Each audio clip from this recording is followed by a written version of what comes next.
আসসালামু আলাইকুম।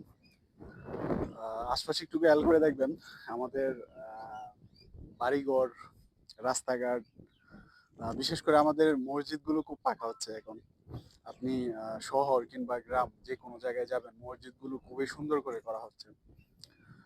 কিন্তু সমস্যা হচ্ছে কেন জানি মনে হয় আমাদের যারা আমরা মুসল্লি রয়েছি অর্থাৎ আমরা যারা মসজিদে গিয়ে নামাজ পড়ি, তাদের ঈমানটা হয়তো একটু দিন, দিন কাঁচা হয়ে যাচ্ছে।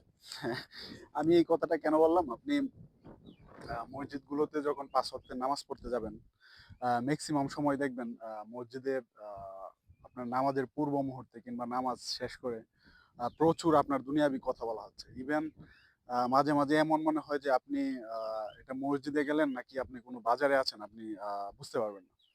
আর এই সমস্যাটা বেশি হচ্ছে আমাদের গ্রামগঞ্জের যে মসজিদগুলো রয়েছে, আ সেই মসজিদগুলোতে এই প্রবলেমটা একটু বেশি। শহরে এর তুলনায় গ্রামে এই সমস্যাটা বেশি। আ আ অসংখ্য ধন্যবাদ সবাইকে। ভুল বলে থাকলে অবশ্যই সবাই ক্ষমার দৃষ্টিতে দেখবেন। আর আল্লাহ তাআলা আমাদেরকে সবাইকে বুঝার তৌফিক দান করুক এবং আল্লাহ তাআলা আমাদেরকে ক্ষমা করুক। ধন্যবাদ সবাইকে। আসসালামু আলাইকুম।